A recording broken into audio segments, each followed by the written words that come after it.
Welcome to iShowcase Music. I have a very special guest here today, my good buddy Eric Scott from Maryland.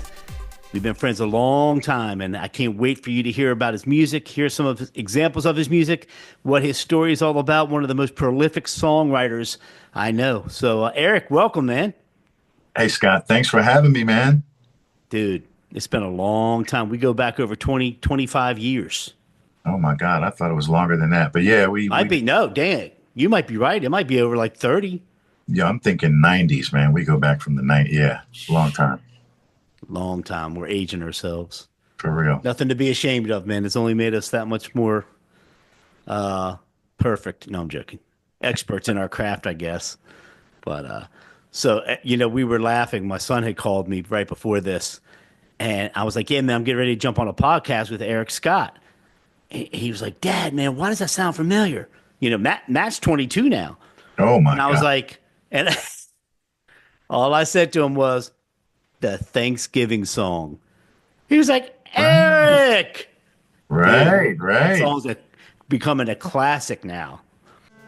Thanksgiving is the time of year that brings us joy and removes all fear. Thank those around you for all they've done and look forward to great things to come. Oh, yeah. I love it. I always love that tune, man. And I always post it every Thanksgiving. It's a nice trip down memory lane when I give it a listen. You know, it's a beautiful tune. A lot of military people took to that song. Thank you. We did it together, man. You know, you guys and your friends in Baltimore, they crushed it. I mean, the way we recorded that was pretty wild. I mean, from Orlando to Southern Maryland to Baltimore, Maryland, back down to Orlando, and it really turned out pretty phenomenal. Yeah, so every Thanksgiving I look forward to it, and that's his favorite song. He sings it all the time. It's Oh, hysterical. that's awesome. That's awesome. Well, I hope to meet him someday. You did when he was. Oh, dang! Oh no, I was already down here. I You don't know. haven't met Nat, I have never met your son. No, bro. You need to come down and just spend a weekend, be I would love creative, to. and hang. That would be awesome. That would be amazing. You know, I got the home studio, and I just there's something to say about going into a big studio, and there's something to say about having a home studio. I still like rolling out of the studio at 4 a.m. into bed, and without having to drive 20 minutes or 30 minutes to get there. So I mean that's kind of cool. So I've always kept a home studio, even from when I lived in Maryland. But so let's get to your music, man. I mean, first of all, your songwriting accolades are pretty amazing. What's is it a I'm gonna sound stupid here, but what is it, a whammy or whammoo? The Washington D.C. songwriting thing you've won so many times. Tell us about that. Oh, that's called a whammy. It's the Oh, that's right. Washington, yeah, whammy, Washington Area Music Association. It's the Washington version of a Grammy. And it's been around for, I don't know, 30, 40 years. It recently changed ownership, sponsorship. Oh, put that out the way there. And yeah, I've been lucky enough to win 18 of them. Did you really? Yeah, if you win 20 of them, they retire you and to the point where you can't win anymore. Dang, you get But dang. but it's been cool. You know, it's been cool. It's nice to be recognized by your peers up here in the DMV. What was the first song you won? I'm gonna guess. Let me guess. Oh Power of a God. Woman. No, I don't think that song ever won. And I don't know. Really? No, I was never really recognized for anything off the Divine Static record. It was always later than that. That But was a great album. thank you. Thank you. No, no, you and Ronnie killed it, and with Tyranny's help, and the whole Midnight Special crew back then. I got the funniest story for you, and I know. I don't know if we've talked about this. I'm going to go squirrel on you a little bit, so just hang in there with me because I want to get back to the whammoo and whammy and all that craziness. But do you remember back in the day after we used to play the Decoy Lounge, which is now demolished, I'm told? Do you True. remember going back to Ronnie's house and then we would just have jam sessions and just all hang out, party some more, whatever? We were young, acting stupid. Oh I yeah, remember absolutely. being there. You remember that? Yeah. So I remember being there one night, and these two guys with tattoos were just in the corner, jamming away. And then you guys were just killing it because y'all were, the stars of Brandywine or Clinton at the time. And, the decoy was fine, but these two kids are just, they're yearning to be heard, as I like to say. Did you have any idea that that was Good Charlotte? Man, I occasionally tell that story as You well. know, That was Benji and Joel. They were like, I think they were like 15 at that time. if And that. somebody had brought them there. I didn't even know them. Somebody had brought them there and they were just like, yeah, man, let these little teenagers get up and play a couple songs. And we were like, sure, let them get on up. And they got up and played a couple tunes. And we're like, wow, they have a lot of potential.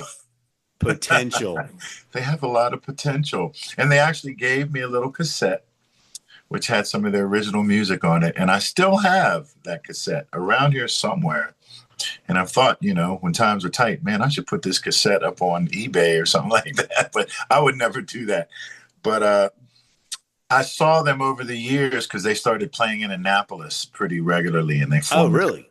Oh, yeah. They I started didn't know. playing and they were out doing the clubs when they were 17, 18 years old, and they started creating a little buzz for themselves. And I just watched their trajectory, man. I would talk to them every once in a while, and they're like, "Oh yeah, we just went up to New York and we talked to CBS and blah blah blah."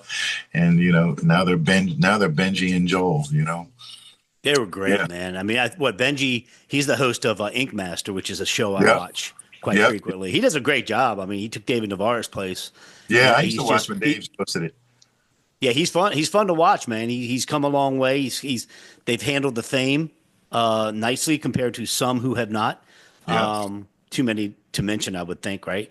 But yeah, good guys, man. But that story always cracked me up. It always I made me I laugh. don't know how much time we have, but I have a good Charlotte story too. Can I tell it real quickly? Yeah, yeah. We used to play. I used to play at a place called a place in La Plata.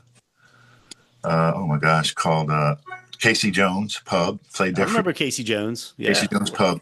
One night we were done, and I was out back of Casey Jones, and I was loading my car up. It was like 1:30 in the morning, and I see these two figures in the dark come running up the street, and I squint my eyes and I look, and I'm like, hey, it's Benji and Joel, like running. They're jogging. 1:30 in the morning. And I'm like, Benji, Joel, hey man, what's up? And they're like, hey, Eric, what's going on? And I'm like, what are you guys doing? And they're like, well, we're out here running, man. We're trying to get in shape. We got to get in shape. And I said, wow. And when those kids walked away from me, I said to myself, when every other kid is like sitting home on Xbox or something like that, those kids are out here at 1:30 in the morning jogging to get in shape because they're that focused. And I Love knew it. right then, I said, them kids are special, man. They're going to do something with themselves. And the rest is history, as they say. It's funny you said that. That's a great story, Eric. Thanks for That sharing is a this. good story. I It's must the say eye of so. the tiger. I Yeah. mean, you and I've been at it a long time, and I always say the only way you really fail is if you quit, right? Right. And some of these mentees I take on, whether it's through the Grammys or in Nashville, I mean, a lot of wonderful artists up and coming in Nashville and here in Orlando. There's so much talent, and you just know, man. Do they have the eye of the tiger? Do they have that focus? Do they have that will to never be kicked down? I can't tell you how many times I've been kicked in the gut, and I'm sure you have too, and all of us have. And it's just like whatever. You can't you can't do anything to me that's already been done, right? Yeah. But it's almost an Olympic style training is what it's boiled down to for possibly nothing up at 1:30 in the morning jogging, running at 5 a.m. in the morning, getting up, how Michael Phelps would do his swimming regimen is the same thing you need to do as a recording artist, I think, because they say, oh, it's oversaturated. You can never have a hit song. God is good, man. You can't you can't talk down to a miracle. You never know what what the Lord has in store for you. Not to get all religious, whatever. I'm just saying, you just don't. You don't know. You can climb mountains, man. the whole David and Goliath. But Truth. and even with the technology and how it's, I remember how you and I used to have to run and go to disc makers and get 1,000 CDs printed and cost a fortune and this and that. How many albums do you have by now? Oh gosh. How many have I released? 6. I've released 6 officially. I believe Wow. 6. Yeah, 6. No, man, be proud of that. I know you used to play the Bayou And a a few lot. singles. I And a came and few saw you out there for, I think, one of your record release parties, or just maybe it was just a gig. I don't know. But I remember you were playing at the Bayou, and it was nostalgic because that's where Foreigner was discovered when it first opened. A lot of people don't know that. Bayou's down in Georgetown in Yeah. Washington, D.C. And I was so proud of you, man. I'm looking at all the stage. I mean, because like I said, we've been buddies a long time, and I support any way I can. And I'm like, as you've supported me, and I'm like, Eric, man, you're on the stage at the Bayou. I mean, that's pretty surreal. Just like, Yeah. good. I'm sorry. It was pretty special. I mean, that was a special club. Everybody you can think of. I mean, Bruce Springsteen, Steve Vai, everybody played at the Bayou back in the day, man. And It was on the circuit. Yeah. yep. Those were a lot of up and coming artists, cut their teeth in that club. What's like that, very similar to that, much smaller, is the Bluebird Cafe in Nashville. Oh yeah, yeah. My friend Amy Curlin started that, I think, in 1987, 1988. And she and I have been friends for a very long time. And, I went there a couple weeks ago and just songwriters night, everybody. And Nashville's a different beast. Tierney, a mutual friend of ours and artist, she played there one time years ago called for Chick Singers Night. But there's another place. I mean, you're talking Bluebird, you're talking Garth Brooks, Taylor, everybody came out of there. But there's another place called Fox and Lock. And oh my good, Leaper's Fork. It's an area over near in between Franklin and Nashville. Bro, we got to get you singing there. It was the most unbelievable 300 people completely knee to knee in this place with about 50 people in line with their mandolins, violins, guitars wanting to go up on stage just to be heard for Songwriters Night. Wow. We're going to use the word yearning again. Yearning to be heard. The interesting part of it is the fact that everybody was just quiet and listening. Now, I don't know how the DMV is anymore as far as I think the gigs you play, Annapolis especially, I would think, parts of Virginia, I'm sure they're respectful and quiet and enjoy. They love you, man. Between your following up in Baltimore and DC, it's might be something we have to work on or talk about. I'd love to come down there. I was making the rounds in Nashville back in the 90s when country was just blowing up, man. George Strait, John Michael Montgomery, Garth. It was huge. And we would take little trips down there to try to peddle songs. And we managed to get a little publishing deal. We got close, but unfortunately, none of our music ever got cut. But I'll never forget one of the guys telling me, Ken Biddy, Decca Records, he told me, Eric, if you want to write country music, you got to know what country music's all about.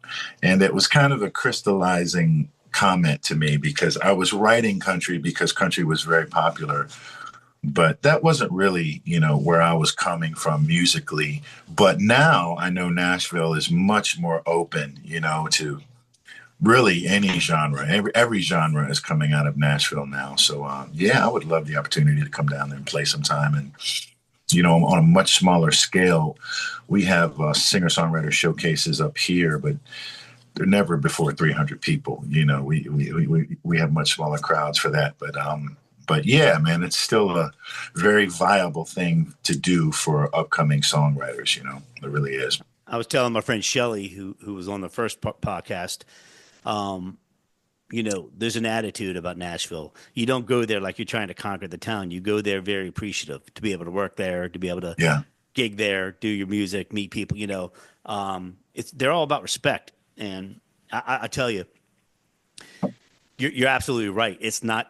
They call it the new Nashville because it's not just country music anymore. Yeah. Even though Hank Williams Jr.'s bar is my favorite bar, their band is smoking. But these cats down there are playing for tips, and some of them get noticed, or you're Garth Brooks drummer and you're just off the road and you're just going to jam because you want to keep your chops up while you're off the Right. road. You know, Yeah. it's really interesting. Then you get into Franklin, where the farm world and where Kid Rock, where Bob lives, and all the farmland, and where Carrie Underwood lives in. The other place I was telling you about, Leaper's Fork, and then it's a whole nother mechanism with that as well. But I got to tell you, as far as feeding your soul as a songwriter and a vocalist and a performer, it's somewhere that would definitely appreciate you for sure. Hands down, Well, Nashville would appreciate you. So we need to give that another. let's set that up. Let's do it. Let's set Let's it do up. it. All right. Let's do it. I actually I'm going to work on, and I can't make any promises, but I'm really trying to work on an iShowcase music at the Bluebird. Oh, wow. And if I could pull that off, that would be pretty amazing. Good luck. I don't know. I just made a couple calls and we're getting it started. But let's talk about this new music. First of all, let's jump on and talk about this live album you did. Yeah. Oh, thank you. Thank you. Yeah, the live album. I've never released a live record before. So, I had a band and we had played together long enough. And I figured, it's time. It's time for us to capture what we do on tape live. So I set up a show and publicized it as a taping, of a live show that I was going to release as a live CD. It was back in 2019. And there's a little bit of a backstory to it. I set it all up, got somebody to come out and record it, publicized it heavily. The show sold out. 3 weeks before the show, I'm like talking to my guys, hey, let's get together for a rehearsal, and they're like, I'm trying to match up dates with everybody. Nobody can match up a date. Finally, it's like 4 days before the show. And I realize we are not going to be able to get together and rehearse. I've set up for a live CD recording and we're not going to be able to rehearse. So it occurred to me at that point, I really considered just scrapping it, doing the show, but just scrapping the recording part of it.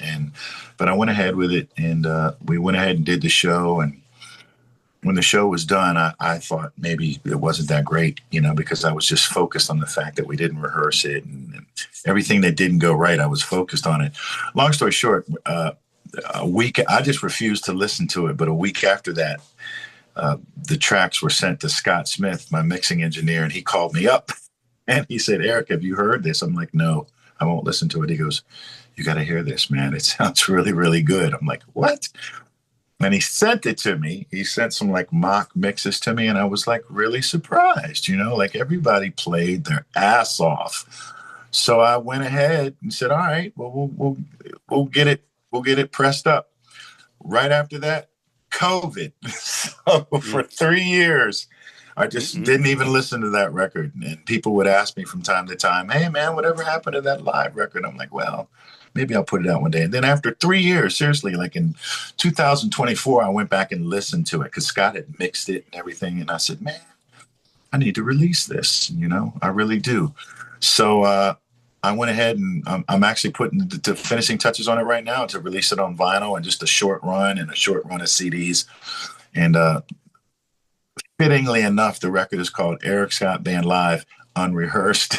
I saw that post and I started cracking up laughing. Yeah. I had no idea that was 2019, bro. I had no idea. Yeah. I thought this was like you did Ram's Head or something a couple weeks ago and just went live with it. But what a great story. And Scott Smith, Scott and Jen, that's his wife, right? They're the ones that were on Thanksgiving song to bring it full circle. They did Thanksgiving He helped me mix it. Right. Yeah, man, that guy's really talented. Yeah, he's fantastic. We need to give him a shout out for sure. Yeah, that's a great story, dude. I cannot wait to hear it. A funny backstory. Yeah. So it's 5 years old, that recording, but it still sounds fresh. And if it finds its way to somebody who has never heard us before, it'll sound fresh to them. Hopefully. So yeah, I'm just putting the finishing touches. I'm going to do a release on vinyl, which I've never done a vinyl LP, so I'm excited about it, man. Limited edition. Yeah. Very short run. Once they're gone, they're gone. So hopefully people will, buy them all. Well, I want a signed copy, man. Tell me how much I owe you. I'll send you one, bro. Nah, I'll Venmo you, man. Working musicians, people you ain't doing all this for free. Yeah, but it's a cool record, man. We really, really stretch our legs on it, man. There's some fantastic playing performances on there from the band, so. Well, what that tells me is this: the psychology behind that. Everybody was under the gun. They knew they didn't rehearse, and Yes. that's when you're dealing with the utmost professional musicians to where, you know, a lot of artists think they don't have to rehearse. Man, Celine Dion, up until her highest heyday, was still taking vocal lessons. You cannot be, Oh yeah. and that's what I love about you, bro. You've always been so humble, and appreciative to be able to make a living doing music, and I thank you for that. You know, there's lessons to be learned there, but everybody, you know, really stepped up that night to make it as good as it is. Yes. And they were like, I'm not going to be the one to drop. It's like a football team. And I also compare you. You're going to laugh now. I'm going to compare you to Tom Cruise Oh my. because dude, now where am I going with this? Right? You're Where are like, you going "Scott, with this?" what the hell are you talking about?" Dude, he had Top Gun. He had Top Gun Maverick in the can 2018. And Val It was already filmed. May he rest in peace. I just didn't mean to interrupt. Val Kilmer just passed away. But anyway, I love Wow, Top Gun. man. I love Val. I know, right? With Al. He was one of my favorites. But anyway, Yeah, but he was smart, you know, and patience they always say is the virtue, right? But he was smart by waiting until after COVID. It didn't feel right. It didn't feel right. It didn't feel right. I'm not releasing it. And when he did, wow, 3-4 year buildup. You know, one of the best. I mean, nobody ever thought he was going to beat the 1983 one, right? And what did he do? He crushed it with today's technology. that was a good one. It was. Great. I enjoyed Maverick. I watched it, and it was better than I thought it would be. It was really good. And they're filming the newest one now. I'm like, man, y'all might as well just ring that out and go for it. But my whole point with your album is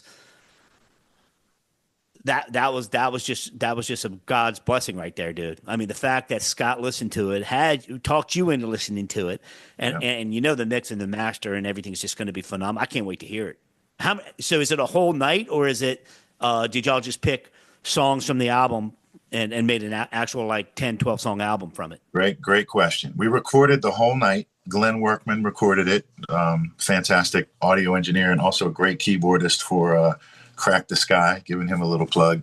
Yeah. But once we listened to everything, we just narrowed it down and we picked 11 songs, you know, that we thought made sense, that were, you know, not necessarily the best performances, but the ones that we thought made sense together with a complete body of work. And so that's the only reason why I'm doing a CD release, even though nobody buys CDs anymore. It's because I want to give people the opportunity to hear the entire record. Because on the CD, all 11 songs are going to be on there. But on the LP, you can only fit 46 minutes of music, you know. I have 57 minutes of music. So I'm going to just put 8 songs on the vinyl release. And, you know, it's a classic live record in that it's not perfect. And if you listen to if you listen close enough, you will hear the imperfections, but you will also hear 4 dudes just having fun, man, and having the time of their life and just playing loose. Even though we knew we were recording, we were just having fun with it, man. And I think you can really hear it. No auto-tune, no AI, no Man. quantizing. I mean, dude, there's Great. something to say for that.